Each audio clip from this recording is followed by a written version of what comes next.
జీవితానికి గుర్తుగా ఇద్దరు పిల్లలు ఉన్నారు. అయినా సరే ఏం జరిగిందో ఏందో ఇటీవల కాలంలో భార్యాభర్తల మధ్య జరిగిన గొడవ కాస్త భర్తకి దారితీసిన ఘటన కరీంనగర్లో సంచలనంగా మారింది. వివరాల్లోకి వెళ్తే కరీంనగర్ సప్తగిరి కాలనీకి చెందినటువంటి మౌనిక సురేష్లి గత కొంతకాలం నుంచి ఇదే కాలనీలో ఉన్నాం. ప్రస్తుతం మనం ఇక్కడ చూస్తున్నాం. ఈ కాలనీలో గత కొంతకాలం నుంచి వారు కాపురం చేస్తున్నటువంటి పరిస్థితి. వారి కాపురానికి గుర్తుగా ఇద్దరు పిల్లలు సైతం ఉన్నారు. ఈ మధ్య కాలంలో భార్యాభర్తల మధ్య జరిగినటువంటి గొడవ కాస్త చిలికి చిలికి గాలివానగా మారింది. ఎట్లయినా సరే భర్తను లేపేయాలని చెప్పి స్కెచ్ చేసింది. దీనిలో కూరలో వయాగ్రా ట్యాబ్లెట్లు వేసింది భార్య. మరికొంతమందితో కలిసింది. ఆమె అదనపు డబ్బు సంపాదించాలి, అలాగే లగ్జరియస్ లైఫ్ విలాసవంతమైన జీవితాన్ని అనుభవించాలనుకుందో ఏమో. దీంతో ఆమె ఒక్కసారిగా పక్కా పథకం రచించి భర్తను లేపేయాలని చెప్పేసి అనుకుంది. వయాగ్రా ట్యాబ్లెట్లు ఒక్కసారిగా వేసిన తర్వాత భర్తకు అనుమానం వచ్చి అప్పుడు ఆ కూర తినలేదు, అప్పుడు ఆ అన్నం తినలేదు. ఆ తర్వాత పరిచయమైనటువంటి వ్యక్తుల ద్వారా ఎలా అయితే బీపీ ట్యాబ్లెట్లు ఇస్తే అనేటువంటి కోణంలో సమాచారం వచ్చింది. దీనిలో భాగంగా గత నెల 17వ తేదీ సెప్టెంబర్ 17వ తేదీన భార్య భర్తకి ఇతరులతో కలిసి బీపీ ట్యాబ్లెట్లు ఇచ్చింది. స్పృహ కోల్పోయిన తర్వాత ఆమె చీర కొంగుతో మామ అత్తలకి నమ్మించి మహానటిలా నటించేసింది.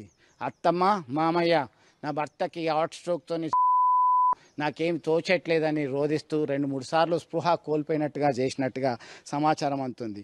అయితే వీరి ప్రవర్తన సమాచారం అందుకున్నటువంటి పోలీసులు వారి కోణంలో దర్యాప్తు జరిపారు. కరీంనగర్ 2 టౌన్ సిఐ సృజన్ కుమార్ నేతృత్వంలో పక్కా ప్లాన్తోని ఆధారాలు సేకరించారు. ఇతరులతో కలిసి ఎట్లా అయితే బాగుంటుందంటే కొంతమంది సలహా మేరకి వారంతా పక్కా ప్లాన్తోని హతమార్చిన తర్వాత సహజ చిత్రీకరించారు. దీంతో పోలీసులు సమగ్ర దర్యాప్తు చేసిన తర్వాత ఫోన్ కాలు మనం ఇంతకుముందు చూసాము. ఆ స్కూటీలో సైతం బీర్ బాటిల్ ఉన్నాయి.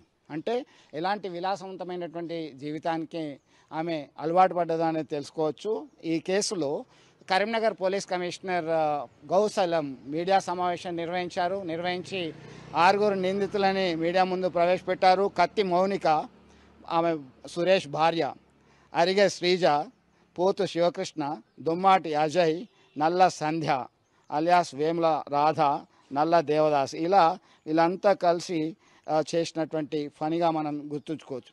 సో వీళ్ళంతా స్కెచ్ వేసి భర్తకి బీపీ మాత్రలు టెల్మిక్ అండ్ HIT రకం స్వాధీనం చేసుకున్నారు. ఆ ట్యాబ్లెట్లు సైతం ఒకేసారి ఇన్ని వేసేసరికి డౌట్ వచ్చేసి పూర్తి స్థాయిలో వారు విచారణ జరపగా తనకి భర్తకి మధ్య గొడవలు జరగడం వల్లనే ఇలా జరిగింది అని చెప్పి మౌనిక చెప్తున్నటువంటి సమాచారం. మౌనిక సైతం ఒక పక్క ఇంకొక మొబైల్ ఫోను మెయింటైన్ చేసేది, చేపట్టడం జరిగింది. ఇతరుల సహాయ సహకారాలు తీసుకుంది. మరొక వ్యక్తి ప్రేమలో పడింది. ఇదే అంశానికి సంబంధించి ప్రస్తుతం మనతో మాట్లాడడానికి తెలంగాణ రాష్ట్ర భార్యా బాధితుల సంఘం అధ్యక్షుడు బండి శ్రీనివాస్ ఉన్నారు. శ్రీనివాస్ గారు, చెప్పండి, ఏంటి అసలు పరిస్థితి? రోజు రోజుకు ఇట్లాంటి ఘటనలు ఎక్కువైపోతున్నాయి. మొన్న చెవులలో క్రిమిసారక మందు ఓషి, అంతకుముందు దిండు మొహం మీద పెట్టి ఎక్కడ చూసినా బాగా అవుతున్నాయి. ఏంటి ఈ మధ్య భర్తల కూడా ఎక్కువైతుంది. ఆ రకంగా భర్తలను ప్రేరేపిస్తూ వివాహితర సంబంధాలు పెట్టుకొని భర్తలను కడతీర్చుతున్నటువంటి సంఘటనలు, అదేవిధంగా కుటుంబం అన్న తర్వాత ఏదో కలతలు వస్తూనే ఉంటాయి, చిన్న చిన్న గొడవలు వస్తూనే ఉంటాయి. ప్రతి ఒక్కరికి సమస్యలు ఉంటాయి. ఆ సమస్యలను తట్టుకొని భార్యాభర్తలు ఒక యూనిటీగా ఉండి ఆ సమస్యలను గురించి చేస్తూ పిల్లల భవిష్యత్తు గురించి ఆలోచించాలి తప్ప వివాహితర సంబంధాలు పెట్టుకొని భర్తలను ఈ రకంగా. కత్తి సురేష్ను అనే వ్యక్తిని అతని భార్య నెల్లి అలియాస్ కత్తి మౌనిక అనే వివాహిత పౌడర్ చేసి అతను స్పృహ కోల్పోయిన తర్వాత చీర చున్నితో తను అత్తమ్మ మామయ్య వాళ్లకు తను హార్ట్ స్ట్రోక్ వచ్చి స్పృహ తప్పి పడిపోయిందని చెప్పేసి వాళ్ళకు ఇన్ఫర్మేషన్ ఇవ్వడంతో వాళ్ళు వచ్చి యూజ్ చేసిండ్రు. 108కి ఫోన్ చేసిన తర్వాత ఆ 108 వాళ్ళు అతను అని చెప్పిండు. కానీ కాదు కాదు కొన ఊపిరితో ఉన్నాడు అని చెప్పేసి తానే డ్రామా ఆడి హాస్పిటల్కి తీసుకుపోయిన తర్వాత హాస్పిటల్లో అనుమానాస్పదంగా ఇది ఏదో అనుమానం అని చెప్పేసి వైద్యులు చిన్న క్లూ ఇచ్చిన తర్వాత కుటుంబ సభ్యులైనటువంటి తల్లి తండ్రి టూ టౌన్ పోలీసులకు ఇన్ఫర్మేషన్ ఇవ్వడంతో ఈ వార్త బయటకు వచ్చింది. అప్పుడు వాళ్ళు పోస్ట్ మార్టం నిర్వహించి ఆ పిఎంఈ రిపోర్ట్ రాగానే అవన్నీ వాళ్లకు సంబంధించిన టూ టౌన్ పోలీసు సిఐ గారు సృజన్ రెడ్డి గారు తనదైన కోణంలో దర్యాప్తు ముమ్మరం చేసి ఈ కేసును త్వరితగతిన పరిష్కరించే దిశగా నిందితులు ఎవరైతే ఉన్నారో వాళ్ళ భార్య మరియు ఇతర 5గురు అని చెప్పేసి నిర్ధారణలకు వచ్చి వాళ్ళని నిన్న అరెస్ట్ చేయడం జరిగింది. ఒక భర్తను ఉంటే రేపు వాళ్ళకి మీరు ఎట్లాంటి శిక్షలు పడితే బాగుంటుంది అంటారు? ఇట్లాంటి రిపీట్ కాకుండా ఉండాలంటే ఏం చేయాలి?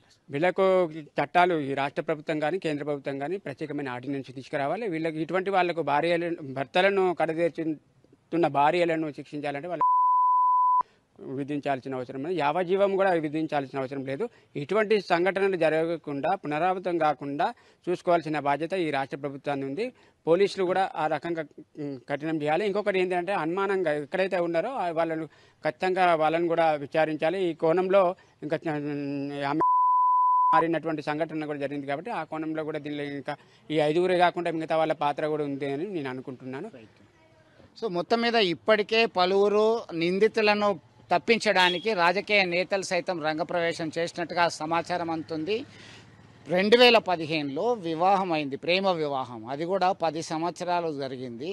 అయితే 9 నెలల క్రితం వృత్తిలో పొందింది ఈ మౌనిక.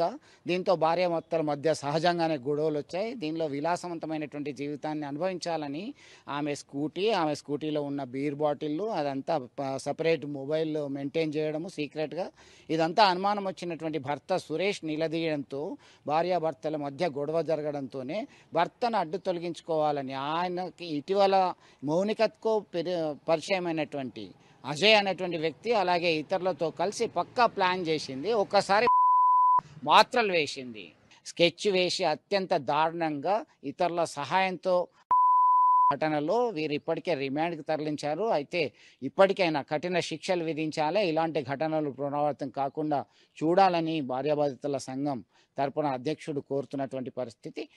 తస్మాత్ జాగ్రత్త, be careful about your family members. ఎవరో కాదు శత్రువులు, మీ ఇంట్లోనే ఉంటారు.